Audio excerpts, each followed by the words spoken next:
நான் இப்பொழுது 2026 ஜனவரி 2ஆம் நாள் திருச்சி மாநகரில் உழவர் சந்தையில் தொடங்க இருக்கிற சமத்துவ நடைப்பயணம் குறித்து தலைவர்கள்,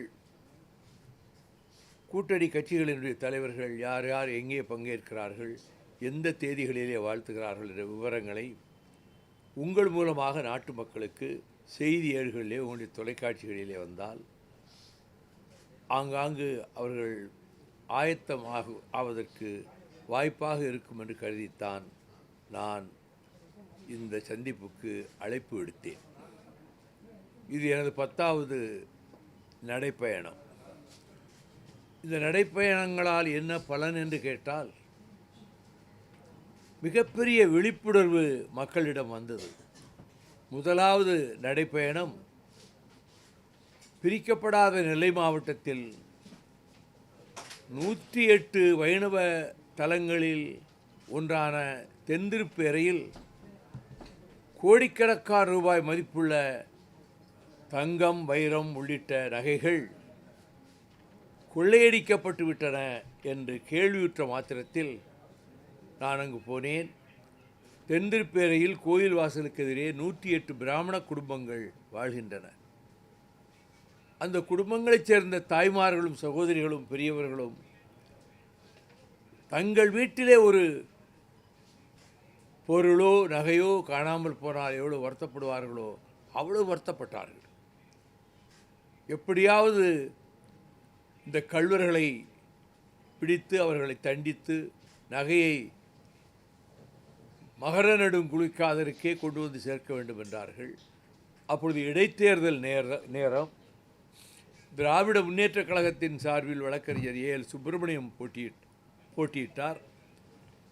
அண்ணா திராவிட முன்னேற்றக் கழகத்தின் சார்பில் ஆர்.எம். வீரப்பன் போட்டியிட்டார். அனல் பறந்த ஒரு போர்க்களம் அந்த தேர்தல் களம். அந்த தேர்தல் களத்தில் திராவிட முன்னேற்றக் கழகத்தின் வேட்பாளரின் தலைமை முகவராகவும் தேர்தல் கள பொறுப்பாளராகவும் டாக்டர் கலைஞர் அவர்களால் நான் அறிவிக்கப்பட்டிருந்தேன். டாக்டர் கலைஞர் அவர்கள் நெல்லை வந்தவுடன் தென்திருப்பேரை கோயிலிலே காணாமல் போயிருக்கிற நகைகளை பற்றி சொன்னேன். கொள்ளையடித்து கொண்டு போய்விட்டார்கள், நீங்கள் அந்த கோவிலை உள்ளே வந்து பார்க்க வேண்டும் என்று அந்த மக்கள் அனைவரும் விரும்புகின்றார்கள் என்று சொன்னேன். நான் எந்த வேண்டுகோள் கொடுத்தாலும் அதை மனமாற ஏற்றுக்கொண்டு நிறைவேற்றி தருகிற வசந்த காலம் அது எனக்கு அந்த காலம். அப்படியானால் போவோம் என்றார். உள்ளே கோயிலுக்குள்ளே போய் அந்த நகைகள் எங்கெங்கே வைக்கப்பட்டிருந்தன என்றெல்லாம் பார்த்துவிட்டு மூலஸ்தானத்துக்கு எதிரே அவர் வந்தபோது அந்த கோயில் குருக்கள் அவர்கள் மற்றெல்லாம் வந்து தலைவருக்கு பரிவட்டம் கட்டினாங்க. பட்டு துணியினால் மாலை போட்டாங்க. வெளியே எல்லாம் ஏராளமாக ஜனங்கள் கூடியிருந்தாங்க. இதற்கு கடுமையாக முயற்சி செய்வோம் என்று சொல்லிவிட்டு போகிறார். தேர்தல் முடிந்தது. அதில் திமுக கழகம் வெற்றி வாய்ப்பை பெறவில்லை. ஆனால் அறிவித்தபடி அதிலிருந்து ஒரு வாரத்தில் நான் தென்திருப்பேரையிலிருந்து அந்த ஊர் மக்கள், பெண்களாக நிறைய வந்தாங்க, திருநெல்வேலிக்கு நடைப்பயணம் மேற்கொண்டேன். அதான் முதல் நடைப்பயணம். நகைகள், கொள்ளையடிக்கப்பட்ட நகைகள், கொள்ளையர்கள் பிடிபட்டு நகைகளும் திரும்ப கொண்டு வந்து சேர்ப்பிக்கப்பட்டன. முல்லை பெரியாருக்கு நான் 3 முறை நடைப்பயணம் போனேன். ஒரு 658 ஊர்களுக்கு அப்பாஸ் அவர்களை அழைத்து கொண்டு போய் இந்த அணையை கேரளம் இடிக்க துடிக்கிறது, அணை உடைந்தால் லட்சக்கணக்கான ஏக்கர் பாசனம் பறிபோகும், மதுரைக்கே குடிதண்ணீர் கிடைக்காது, கோடிக்கணக்கான மக்கள் பாதிக்கப்படுவார்கள் என்பதை அரசியல் பேசாமல் ஊரூராக சென்று மக்களை திரட்டினேன். ஒரு குறிப்பிட்ட காலகட்டத்தில் மொத்த மக்களும் திரண்டு வந்தார்கள் கம்பம் பள்ளத்தாக்குக்கு. 3 முறை கேரளாவுக்கு செல்லுகிற சாலைகளை 13 சாலைகளையும் நாங்கள் மறித்தோம்.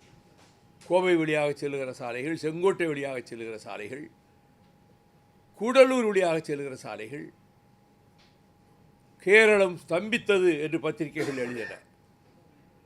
போக்குவரத்து அடியோடு நின்றது, எந்த பொருளும் கேரளாவுக்குள்ளே செல்லவில்லை என்று போட்டார்கள்.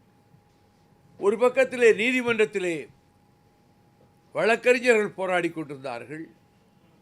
உச்சநீதிமன்ற நீதிபதிகள் 3 நீதிபதிகளை கொண்ட ஒரு குழு, 3 நீதிபதிகள் ஒரு குழுவை அமைத்தார்கள். அந்த குழுக்கள் பொறியாளர்கள் குழு. அணை பலமாக இருக்கிறது, கல்லணை போல் பலமாக இருக்கிறது, எந்த ஆபத்து வராது. 7 பாயிண்ட்டுக்கு மேலே பூமி அதிர்ச்சி ஏற்பட்டாலும் இந்த அணைக்கு சிறு சேதாரமும் ஏற்படாது என்று அந்த குழுவினர் அறிக்கை கொடுத்தார்கள். அதன் பின்னர் அந்த அணையை பாதுகாப்பதற்கு முதல்ல 152 அடி தண்ணி உயர்த்தலான்னு 1866 திருவாங்கூர் மகாராஜாவோட போட்ட அந்த ஒப்பந்தத்தின் போதே 152 அடி உயரத்துக்கு தண்ணி உயர்த்திக்கலான்னு தான் முதல் இது இருந்தது. மலையாள மனோரமா பத்திரிகை வஞ்சக நோக்கத்தோடு இடுக்கி அணை மிகப்பெரிய அணையாக கட்டப்பட்டிருந்தது, அதுக்கு தண்ணி வரணுங்கிறதுக்காக இதை அணை உடைச்சிட்டா இந்த முல்லைப்பெரியாருக்கு வர தண்ணியெல்லாம் இடுக்கிக்கு போயிடும். அந்த சதி செயல் மலையாள மனோரமாவால் ஏற்படுத்தப்பட்டது. அப்பொழுது முதல்வராக மக்கள் தலைவர் எம்ஜிஆர் இருந்தார்கள். திருவனந்தபுரத்திலே மத்திய அரசின் பிரதிநிதி தாமஸ், கேரள முதலமைச்சர், தமிழ்நாடு முதலமைச்சர் கூடி பேசி 136 அடிக்கு தண்ணியை குறைச்சிக்கலான்னு சொல்லி, அதற்கு முதலமைச்சர் அவர் வாழ்நாளிலேயே செய்த ஒரே ஒரு தவறு அதுதான். நான் அவரை மதிக்கிறேன். தமிழ் ஈழம் என்ற சொல் உலகெங்கும் உச்சரிக்கப்படுவதற்கே அவர்தான் காரணம். அவரை மிகவும் மதிக்கிறேன். ஆனால் முல்லைப்பெரியாறு பிரச்சனையிலே அவர் கேரள முதலமைச்சரோடு இந்த 136 அடிக்கு கையெழுத்து போட்டது, அது அவருக்கு அதிகாரிகள் சரியாக சொல்லாமல் ரிப்பேர் ஒர்க் இருக்குது, பேபி டேம் கட்ட வேண்டியிருக்கு, அதெல்லாம் முடிஞ்ச உடனே பழையபடி 152 அடி கொண்டு வந்துடலான்னு சொல்லி ஒப்புதல் கொடுத்தார்கள். அதன் பிறகு அவர்கள் நீதிமன்றத்தில் இந்த அணைவை உடைக்க வேண்டும், இன்னொரு அணையை கட்ட வேண்டும் அவர்கள் பக்கத்தில் என்று முடிவெடுத்த போதுதான் போராட்டம் உருவாகியது. இந்த அணையை கட்டியவர் பென்னிக்விக் என்ற இங்கிலாந்து நாட்டைச் சேர்ந்த பொறியாளர். ஒரு கட்டத்தில் அணை எழும்பி 5-6 அடி உயரத்தில் பெரிய வெள்ளம் அணை அடிச்சுட்டு போயிடுச்சு. அரசு நிதி கொடுக்க மாட்டோம்னு சொல்லிடுச்சு. பென்னிக்விக் பெரிய கொடீஸ்வரியினுடைய கணவர், அவர் மனைவி பெரிய செல்வந்தர் பிரிட்டனில். அவ்வளவு சொத்துக்களையும் விற்று அந்த பணத்தை கொண்டு வந்து இந்த அணையை கட்டினார்கள். அப்பொழுது கட்டுற போதே கொஞ்சம் பேர் இறந்து போகிறாங்க. ஒரு பொறியாளருடைய மகள் 9 வயது சிறுமி வேடிக்கை பார்த்து விளையாடிட்டு இருந்தப்ப கல் தெரிச்சு நெத்தியில் பட்டு அங்கேயே ஸ்பாட்லேயே இறந்து போச்சு. அது கூட கல்லறை இருக்குது. அந்த முல்லை பெரியாறு அணை பிரச்சனையிலே ஜெயபிரகாஷ் நாராயணன் என்கின்ற ஒரு இளைஞர் தேனியில் நேரு சிலைக்கு மேலே ஏறி நின்று பெட்ரோலை ஊற்றி நெருப்பு வைத்து கொண்டார்.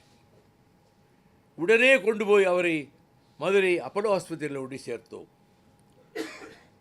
கண்ணு தெரிஞ்சது, கண்ணு கருகலை, பேச முடிஞ்சது. அப்போ அதுக்கு முந்தின உண்ணாவிரதத்தில் 10 நாளைக்கு முன்னாடி உண்ணாவிரதம் தேனியில் நான் இருக்கும்போது கவிதை நடையிலே ஒரு 10 வரி எனக்கு எழுதி கொண்டாந்து கொடுத்தார். என்னை 5 நிமிஷம் பேச விடுங்கன்னு சொன்னார். நேரம் இல்லை தம்பி, போய் மணி 7 ஆயிடுச்சுன்னு சொன்னார். அந்த தம்பி தான் ஜெயபிரகாஷ் நாராயணன் என்னிடம் கவிதை எழுதி கொடுத்தவர். வர்ற பொங்கலுக்கு என்னை உங்கள் ஊருக்கு அழைச்சிட்டு போவீங்களான்னார். அழைச்சிட்டு போகிறேன்னு சொன்னேன். 3ஆம் நாள் இறந்து போகிறார். நான் தேனி தொகுதி பிரச்சாரத்துக்கு போகிறபோது கூட்டத்துக்கு மத்தியிலே ஒரு மூலையில் ஒரு பெண் கவலையோடு நின்று கொண்டிருப்பதை பார்த்து அந்த பெண்ணை பக்கத்தில் அழைத்தேன். என்னம்மா எதுக்கு ரொம்ப சோகமாக இருக்குங்க? நான் தீக்குளிச்சு இறந்த ஜெயபிரகாஷ் நாராயணனுடைய அண்ணன் மனைவி, என் கணவரும் இறந்து விட்டார், என் மகளை படிக்க வைக்கணும், எங்களுக்கு எந்த ஆதரவும் இல்லை என்று சொன்னவுடன், உங்கள் மகளை நான் பொறியியல் கல்லூரியில் சேர்த்து படித்து பட்டம் வாங்க வைப்பது என்னுடைய கடமை என்று சொல்லிவிட்டு ஜெயபிரகாஷ் நாராயண் தாயாருக்கும் ஆறுதல் சொல்லிவிட்டு வந்தேன். அதே போல் பொறியியல் கல்லூரியில் இடம் வாங்கி கொடுத்து 4 ஆண்டுகளும் அதுக்குரிய கல்லூரி கட்டணம் விடுதி கட்டணத்தை கட்டி அது டிகிரி முடித்து என் தலைமையிலே கல்யாணமும் நடந்து குடும்பம் நன்றாக இருக்குது. அவர்கள் ஒரு 15 நாளுக்கு ஒரு முறை அந்த பெண் வெண்ணிலா, அந்த பெண்ணும் அந்த பெண்ணினுடைய தாயாரும் எனக்கு நன்றி கடிதம் எழுதிக்கிட்டே இருப்பாங்க.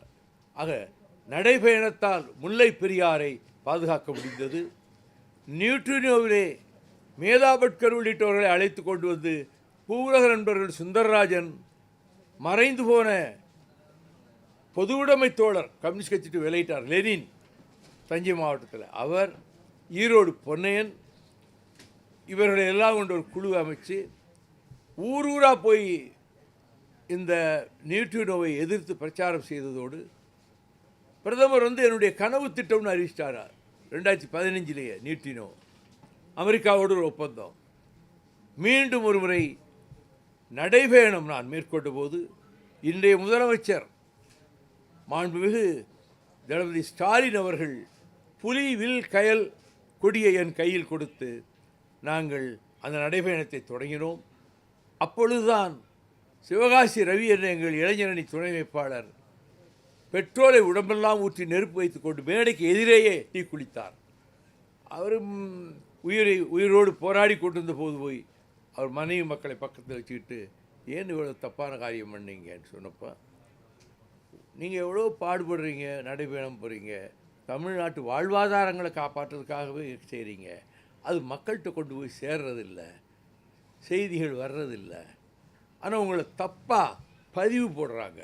நான் ஒரு அமைப்பை சேர்ந்தவர்கள், ஸ்டெர்லைட்டில் பார்க்க வேண்டியதை பார்த்தாகிவிட்டது, இப்பொழுது நியூட்ரினோவிலே பங்கு வாங்குவதற்காக நடைபெறான்னு சொல்லி ஒரு பதிவு போட்டாங்க. யார் வேணால் பதிவு போடலாம், நான் மாநஷ்ட வழக்கெல்லாம் போடலை. இந்த பையன் சொல்கிறான், இதையெல்லாம் கேட்டு கொதித்து போய்த்தான் இன்றைக்கி நான் தீ குளிக்கிறதுனால இந்த செய்தி நாடு பூரா பரவும், எதுக்காக தீ குளித்தான்னு, நீங்கள் நியூட்ரினோவை எதிர்த்து நடைபயணம் போகிறது மக்களுக்கு போய் சேரும்னு சொல்லி அவன் தீ குளித்தார். 3வது நாள் இறந்தும் போகிறார். அந்த பிள்ளைகள் 2 பேரையும் படிக்க வச்சு கல்லூரியிலே படிக்க வைத்து அவர்களுக்கு வேலையும் வாங்கி கொடுத்து இன்றைக்கும் அந்த குடும்பத்தை நான் பாதுகாத்து வைத்திருக்கின்றேன். அதை போலத்தான் காவிரி தீரம் பூராவிலும் பாதுகாக்கப்பட்ட வேளாண் மண்டலம் என்று அறிவிக்கப்படுகிற அந்த மாவட்டங்கள் பூராவிலும் மேகதாட்டு அணையை கட்டப்போகிறான் கர்நாடகத்துக்காரன். நமக்கு கிருஷ்ணராஜ சாகருக்கும் கபினிக்கும் ஒரு சொட்டு தண்ணி வராது, மேட்டூருக்கு தண்ணீர் வராது. நம்முடைய நஞ்சை கொஞ்சி விளைகிற கரும்பும் பல்வேறு பயிர்களும் விளைகிற தஞ்சை மாவட்டம் ஆசியா கண்டத்தின் நெல்களஞ்சியம், த கிரனரி ஆஃப் த ஏசியன் கான்டினென்ட் என்று சொல்லப்பட்ட தஞ்சை மாவட்டம் எத்தியோப்பியாவை போல மாறும். பசியும் பட்டினியும் தாண்டவம் ஆடும். ஊர் ஊராக போய் கட்சி கொடி கட்டாமல் போய் திமுக, அதிமுக, காங்கிரஸ், கம்யூனிஸ்ட்டு எந்தெந்த கட்சி இருக்கோ அவ்வளோ பேர் அந்த ஒவ்வொரு ஊர் மேடையிலையும் எனக்கு சால்வை போட்டு வரவேற்றாங்க. அந்த மண்டலம் பூராவிலும் சுற்றி வந்து ஒரு பிரச்சாரத்தை மேற்கொண்டேன். மதுவின் கொடுமையினால் ஏற்படுவதை தடுக்க முயன்ற காங்கிரஸிலே பாடுபட்ட தியாகி சசி பெருமாள் குமரி மாவட்டத்திலே குளித்துறைக்கு பக்கத்திலே இடத்துல இந்த டவரில் ஏறி அது உச்சியிலிருந்து அவர் என் கோரிக்கை தான் சொல்லிகிட்டு இருந்தார். தீயணைக்கும் படையினரும் போலீஸாரும் கீழே வந்து இறங்க சொன்னாங்க, அவர் இறங்க மாட்டேன்னார். இவர்கள் மேலே ஏறி போய் கழுத்தை சுற்றி மார்பை சுற்றி கயிறை கட்டி இறக்குறோன்னு சொல்லி அது இறக்கும்போதே பாதி வழியிலே அவர் உயிர் போயிடுச்சு. நான் கேள்விப்பட்டு அங்கேயே போனேன் ஆசாரிபள்ளம் ஆஸ்பத்திரிக்கு. அவராக தன் வாழ்வில் முடிச்சுக்கிட்டான்னு போலீஸார் முடிச்சிட்டாங்க. நான் ஹைகோர்ட்டில் கேஸ் போட்டேன். ஜஸ்டிஸ் சுந்தரேசன் அமர்வில் ஏராளமான ஆதாரங்களை நானும் வைத்திருந்து இவரை சாகடித்து விட்டார்கள், போலீஸும் தீயணைப்புத் துறையும் சேர்ந்து சசி பெருமாளை சாகடித்து விட்டார்கள் என்று அறிக்கை தந்தது ஒரு கோர்ட்டில் வாதாடியதோடு தமிழ்நாடு பூராவும் அதற்காக ஒரு நாள் உண்ணாநிலை அறப்போர் நடத்தினோம். அதிலே கலந்து கொண்டதால் தான் என் தாயார் மிகவும் உடல்நலம் பாதிக்கப்பட்டு ஏற்கனவே பாலச்சந்திரனுக்காக உண்ணாவிரதம் இருந்து உடல்நலம் பாதிக்கப்பட்ட அவர் 2-3 மாதத்திலே இறந்து போனார்கள். ஆக நடைபயணம், ஒவ்வொரு நடைபயணமும் ஸ்டெர்லைட்டுக்கு நடைபயணம், ஊர் ஊராக போய் நேராக ஸ்ரீவைகுண்டத்திலிருந்து தூத்துக்குடி போகாமல் பக்கவாட்டு கிராமங்களுக்கெல்லாம் சென்று தூத்துக்குடிக்கு நான் வந்து சேர்ந்தேன். மக்களை திரட்டினேன். அதனுடைய விளைவுதான் பின்னர் ஒட்டுமொத்தமாக மக்கள் கிளர்ந்தெழுந்து எக்ஸ்பேன்ஷன் ஸ்கீம் கொண்டு வராங்கன்னு அந்த பக்கத்து கிராமங்களில் உள்ளவங்களும் சேர்ந்து அந்த போராட்டம் நடந்தபோது தான் கொடூரமான முறையிலே 13 பேர் காவல்துறையினரால், ஸ்டெர்லைட்டுக்கு கைக்கூலியான காவல்துறையினரால் சுட்டுக் கொல்லப்பட்டார்கள். இந்த நடைபயணங்களின் மூலமாக மக்கள் விழிப்புணர்வை எல்லா பிரச்சனைகளிலும் ஏற்படுத்த முடிந்தது. மதுரையிலே இருந்து கூடலூர் வரை 2 தடவை நடைபயணம் போயிருக்கிறோம். இந்த நடைபயணம் பிறகு நான் பொட்டாவிலிருந்து வெளிவந்த பிறகு மதுவின் கொடுமையை எதிர்த்து 3 நடைபயணங்கள் நடத்தினேன். அப்படி ஒரு நடைபயணத்தில் தான் கொதிக்கும் வெயிலிலே மத்தியானம் 2 மணிக்கு அவர்கள் தங்கி இருக்கக்கூடிய வீட்டுக்கு போகிற வழியிலே அன்றைய முதலமைச்சர் மாண்புமிகு சகோதரி ஜெயலலிதா அவர்கள் நான் நடந்து வருகிற இடத்தை நோக்கி வந்து என் இடத்திலே ஏன் இந்த வெயிலில் நடந்து வருகிறேன் கேட்டார்கள். ஃபார் டோட்டல் ப்ரிவிஷன் சொன்னேன். அவங்க பேச்சை பார்த்துட்டு உங்கள் அம்மா எப்படி இருக்காங்க, வீட்டில் எல்லாம் எப்படி இருக்காங்கன்னு கேட்டாங்க. நாளை மறுநாள் உங்களுக்கு பிறந்தநாளுமா, உங்களுக்கு பிறந்தநாள் வாழ்த்து சொல்கிறேன் அப்படி சொல்லிட்டு போனேன். அந்த நடைபயணம் 3 நடைபயணங்கள், ஒன்று கோவளத்திலிருந்து மறைமலை நகர் வரை, ஒன்று உவரியிலிருந்து மதுரை வரை, ஒன்று பொள்ளாச்சியிலிருந்து ஈரோடு வரை. இதில் பல்லாயிரக்கணக்கானவர்கள் கலந்து கொண்டார்கள். ஆனால் முதல் எழுச்சி நடைப்பயணம் இருக்கிறது அல்லவா, 1994 ஏப்ரல் 16 எழுச்சி பேரணி முடிந்து ஜூலை 27 தொடங்கி 52 நாட்கள் கொண்ட நடைபயணத்தில் ஆயிரமானவர்கள் கலந்து கொண்டார்கள். வெயிலையும் மழையும் பொருட்படுத்தாமல் 52 நாட்களும் நடந்தோம். ஒரு விழிப்புணர்வை ஏற்படுத்தினோம். மதுவிலக்கில் தாய்மார்கள் பெண்கள் வரிசை ஆயிரக்கணக்கில் வந்து ரோட்டில் நின்னாங்க. வெயிலில் கூட எப்படியாவது டாஸ்மாக் கடையை ஒழிச்சுதான் என் பொம்பளை பிள்ளைய பத்திரமா இருக்க முடியுமெல்லாம் சொன்னாங்க. வீட்டை விட்டு போகும்போது பயமாக இருக்குன்னு சொன்னாங்க. உங்கள் தாயார் கூட சேர்ந்த ஆட்களை அடித்து நொறுக்கிற மாதிரி நாங்களும் இந்த கடைகளெல்லாம் அகற்றணும் அப்படின்னு தான் என்கிட்ட சொன்னாங்க. ஆனாலும் மதுக்கடைகளுக்கு முன்னாலே சாயங்காலம் பார்த்தா ஒரு 200 பேர் இன்றைக்கி இருக்கிறத பார்க்க முடிகிறது. ஒயின் ஷாப்புக்கு முன்னாடி, டாஸ்மாக்கு முன்னாடி. அதை முழுமையாக நிறுத்த முடியவில்லை. அந்த கருத்திலே நான் உறுதியாக இருக்கிறேன். எங்கள் ஊரில் உடைச்சி நொறுக்கிறோம், பத்திரிகைகள்லாம் பெருசாக போட்டாங்க செய்தியை. ஹைகோர்ட்டில் அதை அகற்றியது சரிதான்னு ஜஸ்டிஸ் நாகமுத்து தீர்ப்பு கொடுத்தார். எங்கள் ஊர் பஞ்சாயத்து தீர்மானத்தை, எங்கள் ஊர் மக்கள் தீர்மானத்தை ஆதரிச்சு ஜெயலலிதா அரசு சுப்ரீம் கோர்ட்டுக்கு போச்சு. சஞ்சய் கவுல் இங்கே சீஃப் ஜஸ்டிஸாக இருந்தவருடைய பெஞ்சுக்கு போச்சு. அவர் ஃபைல் எடுத்து பார்த்தாரு. தமிழ்நாடு, திருநெல்வேலி டிஸ்ட்ரிக்ட், கலிங்கப்பட்டி என் பேரெல்லாம் பார்த்தாரு. டிஸ்மிஸ்டு பெட்டிஷன் ஒரே வரி தான், டிஸ்மிஸ்டு போட்டார். ஆக அரசு முடிவை எதிர்த்து சுப்ரீம் கோர்ட்லேயே எங்கள் டாஸ்மாகை அகற்றுறதுக்கு நான் ஆதரவான தீர்ப்பை பெற்று தந்திருக்கிறேன். இருந்தாலும் மதுவின் கொடுமையை விட இன்றைக்கு இளைய சமுதாயத்தை, மாணவர் சமுதாயத்தை நாசமாக்கி கொண்டிருப்பது இந்த போதைப் பொருள், ட்ரக்ஸ் தான். பஞ்சாப் ஒரு காலத்தில் வேளாண்மைக்கு இந்தியாவுக்கே தலைநகரமாகவும், ஸ்போர்ட்ஸாக எல்லாம் பஞ்சாப் வீரர்கள் விளையாடுகிற விளையாட்டாகவும், எல்லையில் பாகிஸ்தானோடு யுத்தமாக வீட்டுக்கு ஒரு வாலிபன் பஞ்சாபிலிருந்து போர்க்களத்துக்கு போவதுமாக இருந்த பெருமைக்குரிய பஞ்சாப் மாநிலம் இன்று முழுக்க முழுக்க இந்த போதைப் பொருளாலே, இந்த ட்ரக்ஸ்னாலே நாசமாகிவிட்டது. கல்லூரிகளிலே, பள்ளிகளிலே போதைப் பொருள் சர்வசாதாரணமாக நடமாடுகிறது. அதில் கோடிக்கணக்கிலே வருமானம் யாருக்கோ போய் சேர்கிறது. பெண்கள் போதைப் பொருள் அருந்துகிறார்கள். ஒரு ஸ்டாம்ப் சைஸ் தாளில் போதைப் பொருளை தடை வச்சுக்கிட்டா அதை அப்படி ஒரு ஓரம் வச்சு மூக்கை வச்சு உறிஞ்சிட்டா போதும். அது படத்திலே காட்டுறான்.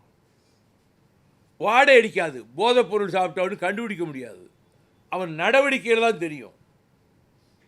பெண்கள், நான் வருத்தப்பட்டு சொல்கிறேன், காரைக்கால் அம்மையாரும் கண்ணகியும் உலவிய பத்தினி தெய்வத்தை தந்த இந்த தமிழ்நாட்டிலே பெண்கள் சொன்னால் யாராவது என்ன எங்களை பற்றி இப்படி சொல்கிறார் சொல்லி, நான் எங்கே இருக்கிற பெண்கள் சொல்ல விரும்பலை. இளம் பெண்கள் கல்லூரிகளுக்குள்ளேயே போதைப்பொருள் நுழைந்து விட்டது. மேல்நிலை பள்ளிகளிலே, அரசு பள்ளிகளிலே போதைப்பொருள் வந்து விட்டது. பக்கத்து கடையில் தான் விற்கிறான். இதை எப்படி தடுக்கிறது? தடுக்க முடியும். இஸ்லாமிய நாடுகளில் போதைப்பொருள் அருந்த முடியுமா? வச்சிருந்தான்னு தெரிஞ்சா ஆயுள் தண்டனை, பயன்படுத்துகிறான்னு தெரிஞ்சா நடு ரோட்டில் நிறுத்தி வச்சு கல்லாலே அடித்து கொள்கிறாங்க. நான் அப்படிப்பட்ட கொடூரமான தண்டனையை நிறைவேற்ற சொல்லவில்லை. ஆனால் போதைப் பொருள் அங்கே உலவவே முடியாது எந்த இஸ்லாமிய நாடுகளிலும். ஆனால் தமிழ்நாட்டில் இன்றைக்கு கஞ்சாவும் போதைப் பொருளும் சர்வ சாதாரணமாக உலவுகிறது. இதை தடுத்து நிறுத்த வேண்டும். பொதுமக்களிடம் விழிப்புணர்வு ஏற்படுத்த வேண்டும். அரசாங்கம் கடுமையான சட்டங்களை கொண்டு வர வேண்டும். போதைப் பொருளை வைத்திருந்தால், அவர்கள் பிடிபட்டால் குறைந்தபட்சம் 10 ஆண்டு கால சிறை தண்டனை, பயன்படுத்தியதை கண்டுபிடித்தால், அதை விற்பனை செய்கிறவர்களை கண்டுபிடித்தால் அவர்களுக்கு 7 ஆண்டு சிறை தண்டனை. இதில் மாமூல் வாங்கி கொண்டு ஒரு கூட்டம் அனுமதித்து கொண்டிருக்கிறது. அவற்றை இரும்பு கரம் கொண்டு ஒடுக்கி இந்த போதைப் பொருளும் கஞ்சாவும் இல்லாத மாநிலமாக தமிழ்நாட்டை சீர்திருத்த வேண்டிய பொறுப்பும் கடமையும் தமிழ்நாடு சர்க்காருக்கு இருக்கிறது என்பதை நான் வலியுறுத்துகிறேன். என்னுடைய பயணத்தில் இதனால் விளைகின்ற கொடிய விளைவுகளை பற்றி மக்களிடம் சொல்வேன். பிள்ளைகள் என்ன படிக்கிறாங்கன்னே பெற்றோர்களுக்கு தெரியாது. அந்த பெற்றோர்களுக்கு சொல்வேன். இளைஞர்களையும் மாணவர்களையும் நல்வழிப்படுத்துவதற்காக நான் இந்த பிரச்சாரத்தை மேற்கொள்கிற போது நிச்சயமாக பலன் அளிக்கும். பலன் கிடைக்கிறதா இல்லையா என்று பார்த்து காரியம் செய்யாதே. கர்மத்தை செய், விளைவு எதுவாக இருக்கட்டும் என்று கீதை உபதேசம் கூட அப்படித்தான் சொல்லுகிறது. நம் பிறந்த பொன்னாடாகிய தமிழ்நாட்டுக்கு செய்ய வேண்டிய கடமையை செய்வோம் என்று கிட்டத்தட்ட 6 மாத காலமாக நான் யோசித்து இந்த போதைப் பொருளை எதிர்த்து மக்களிடம் செல்ல வேண்டுமே என்று கருதிய போது, நான் திட்டமிட்ட வேளையிலே கொரோனா ஒருமுறை என்னை பாதித்தது. நான் அந்த திட்டத்தை நிறைவேற்ற முடியவில்லை. அதன் பிறகு மீண்டும் ஒரு 2 மாத காலத்துக்கு முன்பு எனக்கு உடல்நலம் கெட்டு அப்பல்லோ மருத்துவமனையிலே அனுமதிக்கப்பட்டிருந்தேன். டாக்டர்கிட்ட கேட்டால் வேண்டான்னு சொல்லுவாங்க. யார்கிட்டையும் நான் சொல்லலை. நம் கடமையை செய்யணும். இந்த போதைப் பொருள் கஞ்சா ரெண்டையும் எதிர்த்து மக்களிடம் ஒரு விழிப்புணர்வு ஏற்படுத்த வேண்டும் என்ற எண்ணத்தில் நான் தொடங்கியது மிகப்பெரிய வரவேற்புக்கு ஆளாகி இருக்கிறது. எப்படி சொல்கிறேன்னா, நான் செலெக்ஷனுக்கு எல்லா சென்டருக்கும் நானே தான் போய் செலக்ட் பண்ணேன். 300 பேரை தான் செலக்ட் பண்ணணும், வைகோ அண்ட் 300 அப்படின்னு மைண்ட் ஒரு திட்டம் வச்சுருந்தேன். அது 300ங்கிறது என் மனசில் சின்ன வயதிலே பதிந்தது, அது தெர்மாப்பிளை யுத்தத்தினால. ஆனால் கல்லூரி மாணவர்கள் நிறைய வந்து சேர்ந்தாங்க. பரீட்சை எழுதணுமே, லீவ் எடுக்க மாட்டாங்களே, நீங்கள் எப்படி தம்பி வர்றீங்கன்னு கேட்டால், எங்களுக்கு செமஸ்டர் லீவ் இருக்குது, எங்கள் அப்பா அம்மாவே போக சொல்கிறாங்க. ஒவ்வொரு பையன்கிட்ட 2 நிமிஷம் 3 நிமிஷம் செலவழிச்சிருக்கேன். அவங்களோட சமமாக உட்காந்து ஃப்ரீயாக பேசி நிறைய ஆச்சரியம். இன்ஜினியரிங் ஸ்டூடெண்ட்ஸ் நிறைய வந்து சேர்ந்துருக்காங்க, மெடிக்கல் காலேஜ் ஸ்டூடெண்ட்ஸ் நிறைய வந்து சேர்ந்துருக்காங்க. தம்பி 3வது நாள்லேயே காலில் புண்ணு வரும், கொப்பளம் வரும், நீங்கள் போயிடக்கூடாதுன்னு. எதுவாக இருந்தாலும் நாங்கள் உறுதியாக வருவோம்னு சொல்லி நாங்கள் 7 மண்டலங்களிலே தேர்வு செய்ததில் 1000 பேரை நாங்கள் தேர்வு செய்திருக்கிறோம். இந்த 1000 பேருக்கும் 2 யூனிஃபார்ம் கொடுக்கணும். தொண்டர் அணியைச் சேர்ந்தவர்களுக்கு கருப்பு பேண்ட்டு, மேலே கருப்பு சட்டை டிஷர்ட்டு. மாணவர் அணியை சேர்ந்தவங்களுக்கு கருப்பு பேண்ட்டு, நீல வண்ணத்தில் டிஷர்ட்டு. இளைஞர் அணியை சேர்ந்தவங்களுக்கு கருப்பு பேண்ட்டு, வெள்ளை நிறத்தில் டிஷர்ட்டு. இந்த 1000 பேருக்கு அது ஆயத்த வேலைகள் நடந்து கொண்டிருக்கின்றன. தையல்காரர்களிடம் துணி கொடுத்து தைத்து கொண்டிருக்கிறார்கள். டிஷர்ட்டு திருப்பூரில் தயாராகி கொண்டிருக்கிறது. அவர்கள் காலிலே நடந்து வருவதற்கு நல்ல தரமான ஷூ, அதுக்கு 2 செட் சாக்ஸ், குளிப்பதற்கு 2 தூள் டர்க்கி டவல் வேண்டாம், அது சரிக்காது, 2 டவல், அவங்களுக்கு உடம்புக்கு சரியில்லைன்னா கவனிப்பதற்கு 5 டாக்டர்கள் உடன் வந்து கொண்டே இருப்பார்கள். எல்லா மருந்துகளும் அந்த வண்டிகளிலே இருக்கும். அவர்களுடைய உடல்நலை மிகுந்த கவனத்தோடு பார்த்து கொள்வோம். குடிதண்ணீருக்கு டேங்கர் லாரி கூட வந்துக்கிட்டே இருக்கும். மருந்து, குடிதண்ணீர், அதன் பிறகு தங்குற இடங்களில் அவங்களுக்கு காலை கடன்களை கழிப்பதற்கு ஏற்ற முறையில்தான் நாங்கள் ஏற்பாடு செய்திருக்கிறோம். இதில் போகும்போது சோர்வு வருமே அண்ணா, நான் சோர்வு வராமல் இருக்கிறதுக்கு எனக்கு ஒரு உபாயம் என்னென்னா, நான் எனக்கு பிடித்த பழைய எம்ஜிஆர் பாட்டுகள், சிவாஜி பாட்டு, ஊக்கமளிக்கிற பாட்டுகளா, அது ஒரு 700 பாட்டு வச்சுருக்கேன்.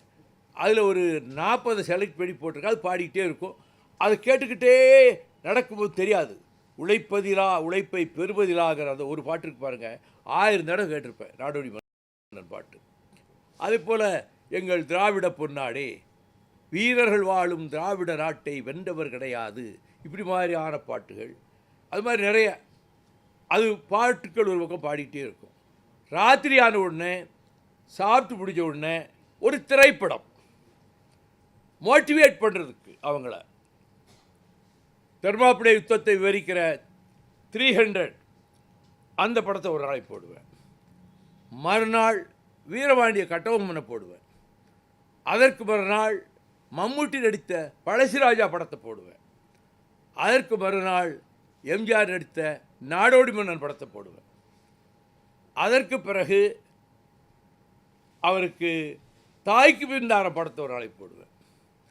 இப்படி ஒரு 12 படங்கள் சேர்த்து வச்சுருக்கோம். அதுக்கு ஒரு ஸ்க்ரீன், அந்த ப்ரொஜெக்டர் எல்லாம் ஏற்பாடு பண்ணிட்டேன்.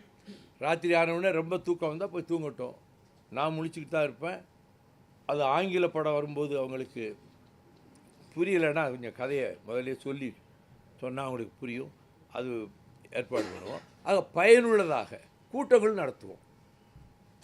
தொடக்க கூட்டத்திற்கு நம்முடைய மாண்புமிகு முதலமைச்சர் தளபதி ஸ்டாலின் அவர்கள் வந்து தொடங்கி வைக்கிறார்.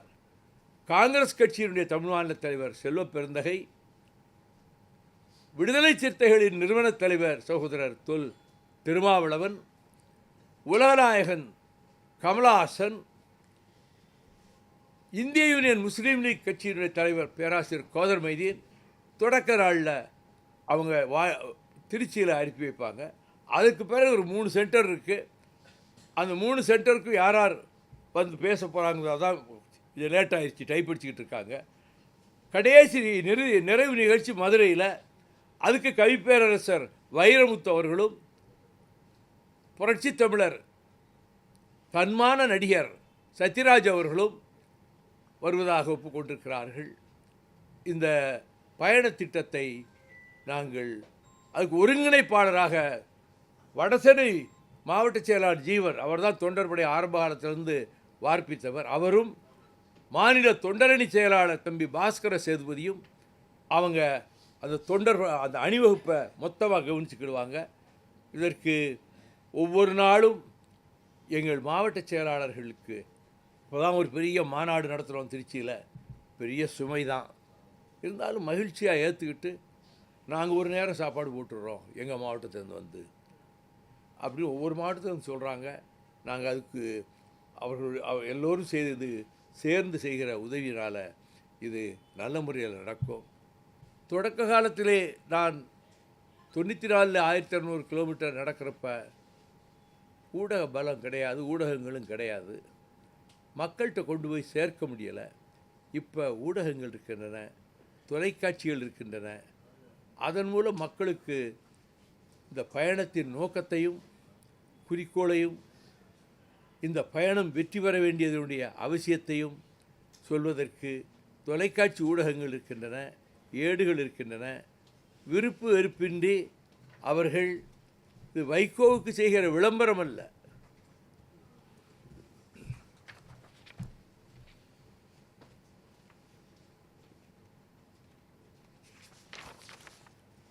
இது எல்லாருக்கும் ஒரு காப்பி கொடுத்துடலாம். கடைசியில் நான் கொடுத்துட்றேன் எல்லாத்தையும். எந்தெந்த தேதியில் யார் யார் வாழ்த்துறாங்க, எந்தெந்த இடங்கள்லங்கிறது எல்லாமே டைப் அடித்தாச்சு. இதில் முதலமைச்சர் என் கையில் கொடுக்குற கொடி கட்சி கொடி அல்ல. நான் கட்சி கொடியை அவர்கிட்ட கொடுத்துட்ட வாங்கணும்னு நான் விரும்பலை.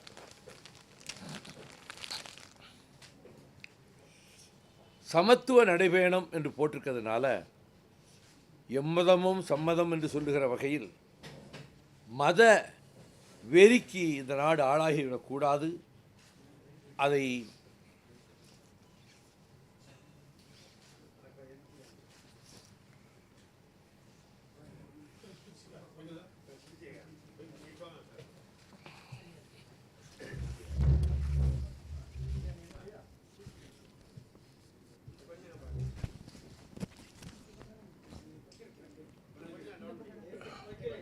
தமிழகத்துக்கு பெருமை தேடி தருகிற திருக்கோயில் கோபுரம், அடுத்து தேவாலயம், கிறிஸ்தவ மக்கள் வழிபடுகிற ஜெபிக்கிற தேவாலயம், அடுத்தது இஸ்லாமியர்கள் தொழுகை நடத்துகின்ற மசூதி, சீக்கியர்கள் வழிபடுகிற குருத்வாரா, இந்த 4ஐயும் இதில் போட்டிருக்கிறேன். இந்த கொடியைத்தான் முதலமைச்சர் கையிலிருந்து நான் வாங்கப் போகிறேன். இந்த கொடியை என்னிடம் கொடுத்து தொடங்கி வைப்பார். அதுக்குதான் இதை தயார் பண்ணியிருக்கிறோம்.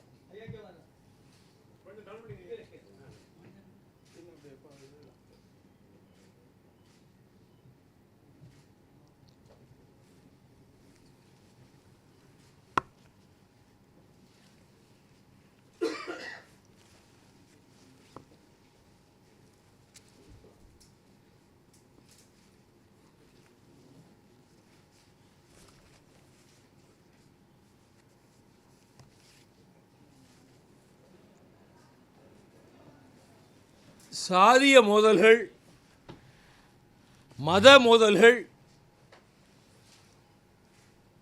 காட்டு தீயற நாட்டை பாழாக்கிவிடும்.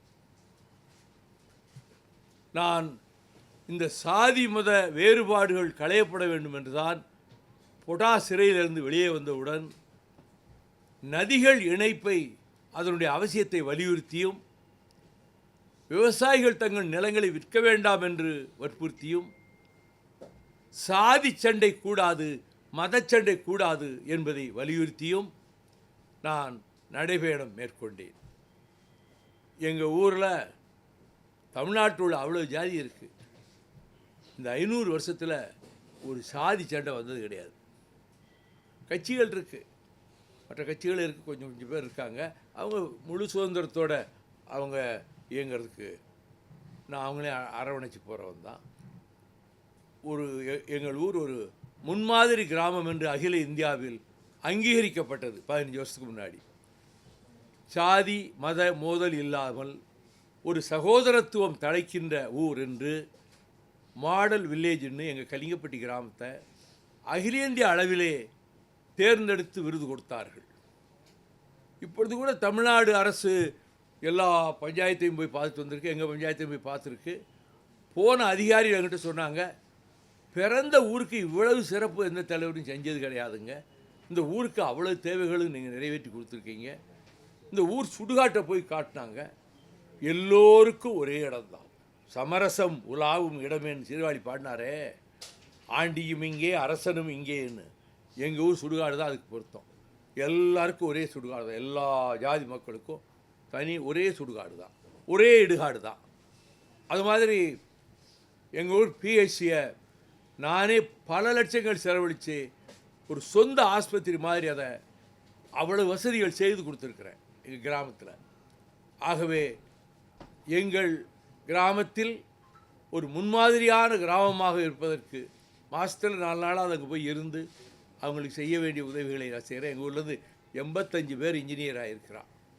பெரும்பாலும் எல்லோரும் என்னால் பரிந்துரைக்கப்பட்டவர்கள் வேறு வேறு நாடுகளில் இருக்காங்க, பல நாடுகளில் இருக்காங்க. ஆகவே இந்த சமத்துவ நடைப்பயணம் பயன் தர வேண்டும். அதுவும் இந்த நேரத்தில் பார்த்து மதுரையில் நான்மாட கூடல்ல சங்கம் வைத்து தமிழ் வளர்த்த கூடல் மாநகரில் எல்லாரும் சகோதரர்களாக வாழ வேண்டும் என்ற எண்ணத்தோடு அங்கு வாழ்ந்த மன்னர்கள் கிறிஸ்தவ தேவாலயங்கள் கட்டுவதற்கும் இடம் கொடுத்தார்கள். இஸ்லாமியர்கள் தொழுகை நடத்துகின்ற மசூதிகளுக்கும் ஏற்பாடு செய்து கொடுத்தார்கள். அப்படிப்பட்ட மதுரையில் திருப்பரங்குன்றத்தில் இல்லாத ஒரு பிரச்சனையை இந்துத்துவா வெறியர்கள் ஏற்படுத்தி விட்டார்கள். அங்கே 1904 அந்த காலத்திலும் சரி, அதுக்கு பிறகு ஒரு 40-50 ஆண்டுகள் கழித்தும் இது பற்றியெல்லாம் தீர்ப்புகள் வந்திருக்கின்றன. 100-150 வருஷமாக என்ன நடைமுறை இருந்ததோ அதுதான் இருக்குது. இந்த இந்துத்துவாக்காரர்கள் சொல்லக்கூடிய இடத்துல போய் திருவிளக்கு ஒளி சுடர் ஏற்றுற வேலை கிடையவே கிடையாது. அது சிக்கந்தர் தர்காவை ஒட்டி இருக்கு. அதனால் இதுவரைக்கும் அந்த பிரச்சனையே கிடையாது. உச்சி பிள்ளையார் கோயிலில் சுடர் ஏற்றி வச்சுட்டு விளக்கு ஏற்றி வச்சுட்டு பக்தர்கள், முருக பக்தர்கள் மகிழ்ச்சியாக முருகனை வழிபட்டு வருகிறவர்கள் வந்து விடுவார்கள். சிக்கந்தர் தர்காவுக்கு போகிற முஸ்லீம்கள் அவங்க போயிடுவாங்க. ஒரு சின்ன சச்சரவு கூட வந்தது கிடையாது, ஒரு சின்ன மோதல் கூட வந்தது கிடையாது. ஆனால் தமிழ்நாட்டை எப்படியாவது அவர்கள் வடநாட்டிலே ராமர் கோயிலை வைத்து எப்படி பிரச்சனை பண்ணாங்களோ அது மாதிரி இங்கேயும் சமய மோதல்களை ஏற்படுத்தி விட்டலாமா? பெரும்பான்மையினர் இந்துக்கள் தானே, அவர்களை கவர்ந்து விட்டால் எலெக்ஷனை நம்ம ஜெயிச்சிடலாம். இந்த திட்டமிட்டு கொண்டு திராவிட பூமியாகிய, சமத்துவ பூமியாகிய, மனிதாபிமானமும் சகோதரத்துவத்தையும் ஆயிரக்கணக்கான ஆண்டுகளாக பாதுகாத்து வருகிற தமிழ்நாட்டில் அவர்கள் பிரவேசித்து விடலாம் என்று முனைகிறார்கள். அறிவாசான் பெரியார் சிலையே உடைப்போடு கூட ரெண்டொருத்தர் தைரியமாக சொன்னான். நான் உங்கள் பேரெல்லாம் சொல்ல விரும்பலை. நீ உடைக்கணும்னா சொல்லிட்டு வா. ஆம்பளை நீ ஆம்பளையோ பொம்பளையோ 2 பேரும் ஒன்று தான். நமக்கு ஈழத்தில் பார்த்தீங்கன்னா ஆண் புலிகளை விட பெண் புலிகள் தான் அதிகமாக போர்க்களங்கள் ஜெயிச்சிருப்பாங்க, யாராக இருந்தாலும் சரி. நாங்கள் பெரியார் சிலையை உடைக்க போகிறோம் சொல்கிறியா? எந்த இடம்னு சொல்லு, எந்த நேரம்னு சொல்லு. இத்தனாம் தேதி இந்த இடத்துல பெரியார் சிலையை நாங்கள் உடைப்போம், அறிவிச்சிட்டு வா. நெஞ்சில துணிவு இருந்தால், தன்மானம் இருந்தால்,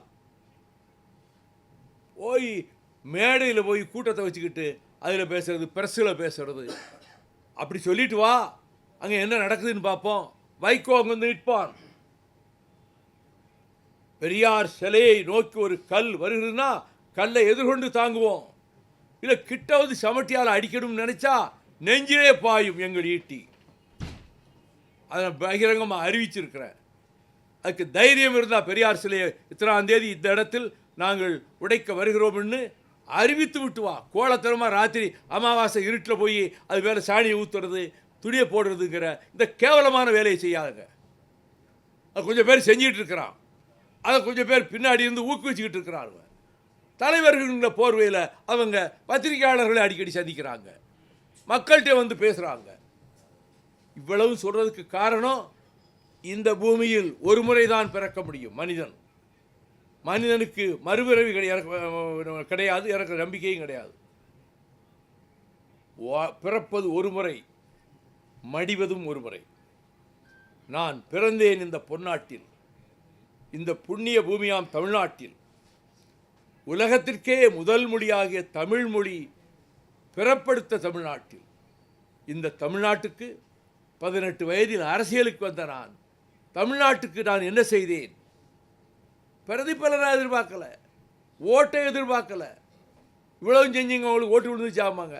ஓட்டை எதிர்பார்த்து செய்யலை. ஓட்டுன்னு வச்சுருந்தா மகாத்மா காந்தியை நிறுத்தினாலுமே காந்தி நோட்டை வச்சே காந்தியை தோக்கடிப்பாங்க. நான் அதுக்காக இல்லை, என்னுடைய கடமைகளில் ஒவ்வொன்றாக செய்து வந்திருக்கிறேன். நெய்வேலியை பாதுகாத்து கொடுத்திருக்கிறேன், முல்லை பெரியாரை பாதுகாத்து கொடுத்திருக்கிறேன், ஸ்டெர்லைட்டை விரட்டி அடித்திருக்கிறோம், நியூட்ரினோவை தடுத்து நிறுத்தி இருக்கிறோம், காவிரி தீரத்தை பாதுகாக்க எல்லா முயற்சிகளிலும் மேற்கொண்டிருக்கிறோம். பிறகு நான் ரொம்ப யோசிச்சு தான், இந்த போதைப் பொருளும் கஞ்சாவும் இளம் தலைமுறையை, குறிப்பாக மாணவர் சமுதாயத்தை பாழாக்குகிறதே என்கின்ற கவலையில் இந்த நடைபயணத்தை என்னை வருத்தி கொண்டு இதை எப்படியாவது நாம் மக்கள் மன்றத்துக்கு கொண்டு போய் சேர்க்க வேண்டும் என்பதற்காக செல்கிறேன். வழியில் மக்கள் வந்து நிற்கிறப்ப பேசுகிறத கேட்பாங்க. அவங்கவுங்க வீட்டு பிள்ளைகளை அவங்களே அனுப்புகிறாங்களே. காலேஜ் ஸ்டூடெண்ட்ஸு, அவங்க பேரண்ட்ஸு, வைகோ தானே அழைச்சிருக்காரு, போயிட்டு வா, உங்ககிட்ட இருக்க 1-2 குறைபாடுகள் கூட நீங்கிடும் அப்படியே சொல்கிறாங்க அவங்க. எங்கள் அப்பா அம்மாக்கிட்ட கேட்டோம், கண்டிப்பாக போயிட்டு வா, அவர் பார்த்துக்கிடுவார்.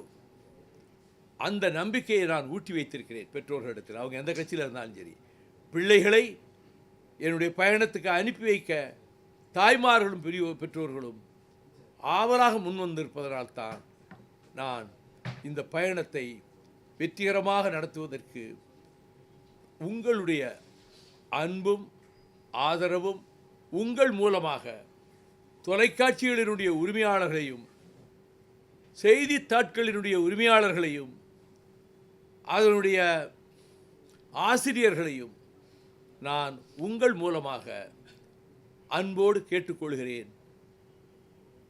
நம்முடைய சொந்த தமிழ்நாட்டுக்கு நான் ஆற்ற வேண்டிய கடமை இது என்பதால் தான் நாங்கள் மற்றவங்களாம் இத்தனை சீட்டு வேணும், அத்தனை சீட்டு வேணும், நாங்கள் இத்தனை நிற்போம், அத்தனை நிற்போம், நாங்கள் எதுவுமே பேசலை. அது தேர்தல் வரும், தேர்தல் வர்ற நேரத்தில் அவங்க தொகுதி உடன்பாடு பற்றி பேசுவதற்கு ஒவ்வொரு கட்சியும் குழு அமைக்க சொல்லுவாங்க. அப்போ பேச வேண்டிய பேச்சு. இப்போயே எனக்கு 39 வேணும், எனக்கு 75 வேணும், எனக்கு 45 வேணும், அது விருப்பம், சுதந்திரம், அந்த கட்சிகளின் சுதந்திரம். நான் குறை சொல்லலை, நான் நான் இதுவரைக்கும் கேட்கலை, நாங்கள் யாருமே கேட்கல. நேற்று கூட இன்றைக்கி கூட ஒரு பேப்பரில் 12 சீட்டு கேட்குறாங்களாம் அப்படின்னு வந்திருக்கு. யாருடைய கற்பனையிலோ உதயமாகுது, அவங்க வாட்டில் எழுதி விடுறாங்க. அது மட்டுமல்ல, உடன்பாடு கொண்டதற்கு பிறகு 15 வருஷம் ஆச்சு, திராவிட முன்னேற்றக் கழக அரசை மறைமுகமாக கூட ஒரு சொல் மறுமலர்ச்சி திமுக விமர்சித்தது கிடையாது, விமர்சிக்க மாட்டோம். கூட்டணி தர்மத்தை நாங்கள் கடைபிடிப்போம். அப்படியே கருத்து சொல்வதாக இருந்தால் நேரடியாக சந்தித்து முதலமைச்சர்கிட்டே நம்முடைய கருத்தை சொல்லலாம். அதுக்கு முழு சுதந்திரம் இருக்கிறது. அவர் செவி கொடுத்து கேட்பார். இது மாதிரி செஞ்சால் நல்லதுன்னு சொன்னால் நேராக போய் சொல்லிட்டு போகலாம். ஆகவே தேர்தல் இது உங்களுக்கு ஓட்டு கொடுக்குமா? முந்தி கேட்டாங்க, நீங்கள் நடைபெறம் போகிறீங்களே, ஓட்டு போடுவாங்களா? என் கடன் பணி செய்து கிடப்பது என்பதைப் போல் நான் சொல்ல வேண்டியதை சொல்கிறேன், செய்ய வேண்டியதை சொல்கிறேன். அதை பின்பற்றி எத்தனை பெண்கள் தாய்மார்கள், என் கணவன் உங்களோடு 52 நாள் நடந்ததற்கு பிறகு இப்பொழுது குடிப்பதில்லை, மது அருந்துவதில்லை, எத்தனை சாய்மார்கள் எனக்கு கடிதம் எழுதியிருக்காங்க தெரியுமா? அவர் முழுக்க திரிந்து விட்டார். உங்களோட வந்து 52 நாள் பயணத்தில் பழக்கத்தை விட்டுட்டார். ஆக ஏதோ ஒரு வகையில் அது பயன்படுகிறது. அந்த வகையில் இந்த சமத்துவ நடைபயணத்திற்கு ஜனவரி 2ஆம் தேதி தொடங்கி 12ஆம் தேதி மதுரையிலே நிறைவு செய்கிறேன். அதற்கு உங்களுடைய நல்லாதரவை நான் நாடுகிறேன். எது கேட்குறேன்னு கேளுங்க.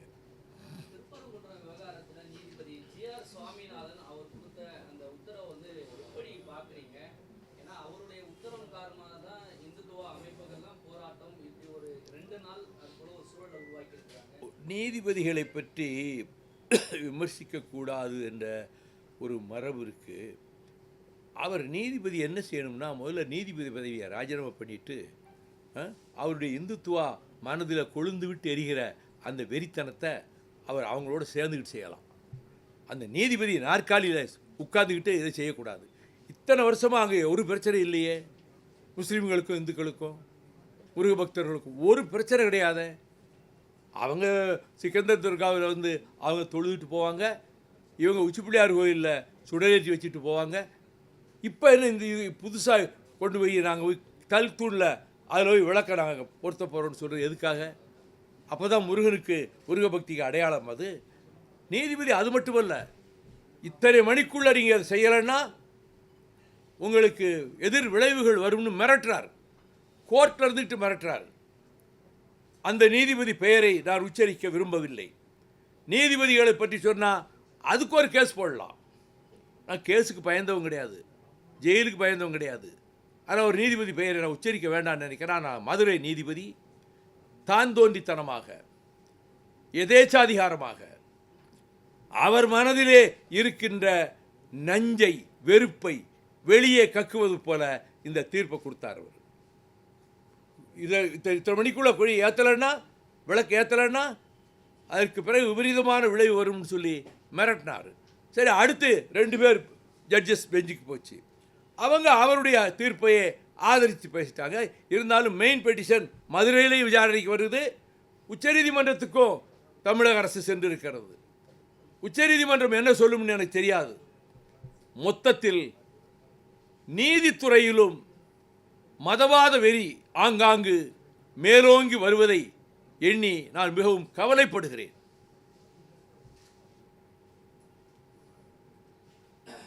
மாநில அரசினுடைய செயல்பாடுகளை முடக்கக்கூடிய வகையில் நீதித்துறையும் பயன்படுத்துறாங்க. தமிழகத்துக்கு ஒதுக்க வேண்டிய நிதியை உரிய காலத்திலே ஒதுக்கிறது கிடையாது. இதன் மூலமெல்லாம் ஒரு சங்கடத்தை ஏற்படுத்தி இந்த அரசாங்கத்தை எப்படியாவது முடக்க முடியுமான்னு சொல்லி நரேந்திர மோடி அரசு, அமித்ஷா கூட்டம் திட்டமிடுகிறது. அதை முறியடித்துத்தான் தமிழக முதலமைச்சர் திட்டங்களை நிறைவேற்றி கொண்டு வருகிறார், வெற்றிகரமாக நிறைவேற்றி கொண்டு வருகிறார். அவர்கள் எத்தனை முயற்சிகள் எடுத்தாலும் சரி, கஜகரணம் போட்டாலும் சரி, எலெக்ஷனில் டிஎம்கே தான் ஜெயிக்கும், தனிப்பெரும்பான்மை பெறும். கூட்டு பெரும்பான்மை அல்ல. On their own DMK will get independent majority. ஒரு ஆட்சி அமைப்பதற்கு தேவையான மெஜாரிட்டி கூட்டணி கட்சிகளினுடைய ஆதரவு இல்லாமலே கூட, அவர்களுடைய ஓட்டு இல்லாமலே கூட அமைக்கலாம். அந்த வெற்றி அவர்களுக்கு நிச்சயமாக காத்து கொண்டிருக்கிறது. ஆகவே புதிய அரசியல் சூழ்நிலையை சிலர் மனதிலே கருதி, இது ஓட்டெல்லாம் எப்படி போயிருமோ, இவரெல்லாம் போய் சேர்ந்துட்டாரே, நல்ல மனிதர் தான் போய் சேர்ந்தவர், எனக்கு நல்ல நண்பர் தான், மிகச்சிறந்த பண்பாளர் தான், மக்கள் திலகத்தோடு காலமெல்லாம் பயணித்தவர் தான், அவர் ரொம்ப எந்த குற்றச்சாட்டுக்கும் ஆளாகாதவர் தான். ஆனால் எந்த இயக்கத்தை அவர் கட்டி வளர்த்தாரோ அதிலிருந்து வெளியேறி புதிய அமைப்புக்கு போய் சேர்ந்திருக்கிறார். நான் எந்த விமர்சனம் செய்ய விரும்பவில்லை. ஆனால் நாங்கள் தான் ஆட்சி அமைப்போம் என்றும், அடுத்து நாங்கள் தான் என்றும் புதிதாக புறப்பட்டு வந்தவர். எம்ஜிஆர் வந்தாருன்னா, எம்ஜிஆர் எல்லா ரிக்ஷாக்காரனுக்கும் மழை போட்டு கொடுத்துட்டு, வெள்ளம் புயல்னா லாரியில் நின்றுக்கிட்டு தெருவாக போய் நிதியை வசூல் பண்ணி, துணியில் வசூல் பண்ணி, 50கள்லேயே ஒவ்வொரு ஊர்லேயும் எம்ஜிஆர் மன்றத்தை ஆரம்பித்து அவர் கட்சியை வளர்ப்பதோடு மக்களின் மத்தியிலேயே மக்கள் போற்றுகின்ற திலகமாக, மக்கள் திலகமாக அவர் உயர்ந்தார். திமுகவின் வளர்ச்சியிலே அவருக்கு பெரும் பங்கு உண்டு. அதனால் அவர் ஒரு இயக்கத்தை காண வேண்டிய சூழ்நிலை அவருக்கு ஏற்பட்ட போது அந்த இயக்கம் வெற்றி பெற்றது, வளர்ந்தது, வலுவடைந்தது. அதுவரை ஆண்ட கட்சியை தோற்கடிக்கிற அளவுக்கு அவருக்கு செல்வாக்கு பெருகியது. அதை உதாரணமாக சொல்லி மற்றவங்க வர முடியாது. அவங்க முயற்சி பண்ணட்டும், நான் யாரும் குறை சொல்ல வரல, முயற்சி பண்ணி பார்க்கட்டும். ஆனால் அவர்கள் மனக்கோட்டை மண்கோட்டையாக முடியுமே தவிர அவர்கள் நினைக்கிறபடி தமிழக அரசை கைப்பற்ற முடியாது.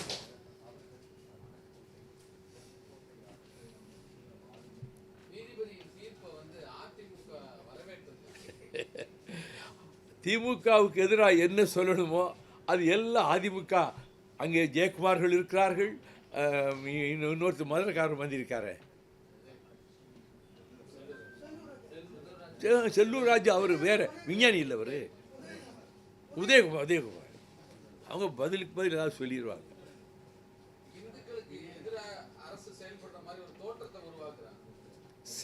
அதாவது இந்து சமய அறநிலையத்துறையிலிருந்து இதுவரைக்கு எந்த அமைச்சரும் செய்யாத அளவுக்கு சேகர் பாபு அருமையாக செஞ்சுட்டு வராரு. எத்தனையோ கோயில்களுக்கு திருப்பணி முடிஞ்சிருச்சு, குடமுழுக்காற்று நடந்திருக்கு, ஆலயங்கள் பாதுகாப்பாக இருக்கின்றன. அதுக்கு என்ன செய்யணுமோ திமுக அதை முறையாக செய்கிறது. இந்து ஆலயங்களுக்கெல்லாம் சரியான பராமரிப்பு இருக்குது. அதுக்கு என்ன செய்யணுமோ, பாதுகாப்பாக இருக்கணுமோ இருக்கிறாங்க திமுகவில்.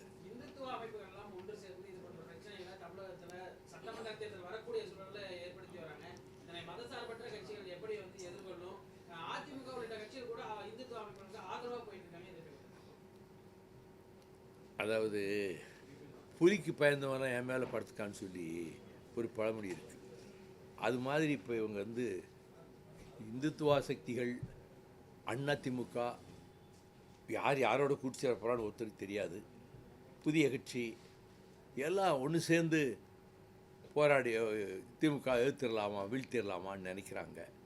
அது ஒன்றும் நடக்காது. ஆகவே அவங்க ஜனநாயக உரிமை கட்சி ஆரம்பிச்சிருக்காங்க, விமர்சனங்கள் பண்ணுறாங்க. அதற்கு சரியான முறையில் திமுக அரசு மக்களுக்கு செய்ய வேண்டிய சேவைகளை முறையாக செய்து கொண்டிருக்கிறது. இது மெயின் ரோட்லேருந்து சர்வீஸ் ரோட்டில் ஊருக்குள்ளே போயிட்டு வரேன், அதெல்லாம் சேரலை. உள்ளே போயிட்டு வர 3 வர 3, அதுவே 6 கிலோமீட்டர் ஆயிரும். 190 கிலோமீட்டர் வருது. 11 நாள்.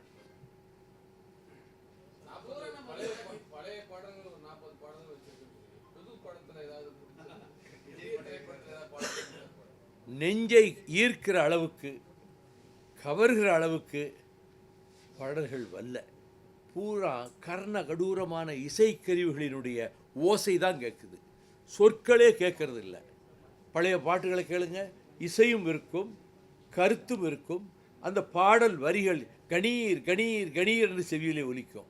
இப்போ கர்ண கடூரமான இன்ஸ்ட்ருமெண்ட்ஸினுடைய சத்தம் தான் கேட்கு. அதனால் அதாவது சேரன் ஒரு படம் எடுத்தார், அந்த பாட்டு சமீபத்தில் வந்ததில் நம்பிக்கை ஊட்டுகிற பாட்டு.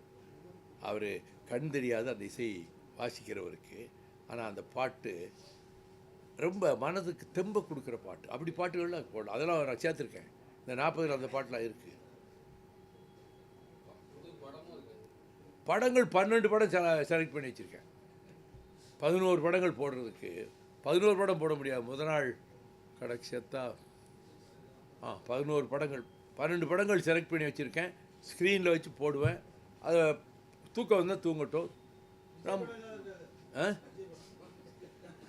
நான் எனக்கு மனதை தொடுகிற படங்கள், மக்களுக்கு கருத்து ஊட்டுகிற படங்கள்னு நான் தேர்ந்தெடுத்த படங்களில் நீங்கள் குறிப்பிடுகிற நண்பரின் படம் இல்லை.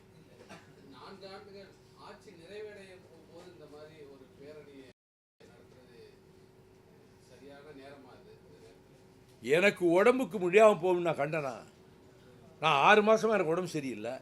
6 மாதத்துக்கு முன்னால் போக வேண்டியது தள்ளிக்கிட்டே போயிடுச்சு. கொரோனாவில் பாதிக்கப்பட்டேன், அதில் 1 வருஷம் போயிடுச்சு. பிறகு உடல்நலம் இல்லாமல் அப்போலோ ஹாஸ்பிட்டலுக்கு போனேன், அதில் ஒரு 2 மாதம் போயிடுச்சு. இல்லாட்டி 1 வருஷத்துக்கு முன்னாடி நடத்த வேண்டியது இப்போ பிந்தி போகுது.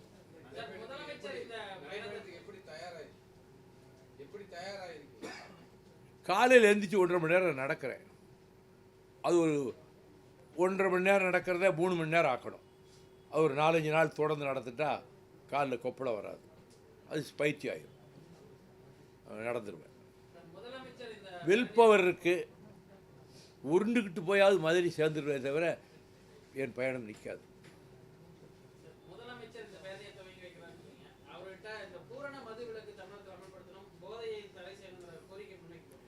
நான் உங்ககிட்ட எல்லா விளக்கத்தையும் சொல்லிட்டேன். மதுவை ஒழிப்பது என்பது என்னுடைய குறிக்கோள். அதுக்காகத்தான் 1200 கிலோமீட்டர் நடந்தேன். எல்லா இடங்களையும் பெண்கள் வரவேற்பது அதிகமாக இருந்தது. ஆனால் நடைமுறையிலே அதை அமுல்படுத்த இயலாத சூழலில் அரசு இருப்பதாக நான் கருதுகிறேன். ஆகவே இது சாத்தியமானது. இந்த போதைப் பொருளும் கஞ்சாவும் ட்ரக்ஸும் இதை அடியோடு ஒழிப்பதற்கு சாத்தியமானது. இது மதுவை விட கொடுமையானது. ரொம்ப மிருகத்தனமாக ஆக்கிறோம். இந்த 4 வயதில் கோயம்புத்தூரில் ஒரு பொண்ணை கொண்டு போய் நாசம் பண்ணாங்களே, 4 பேர் ட்ரக்ஸ் அடிச்சிருக்கான்.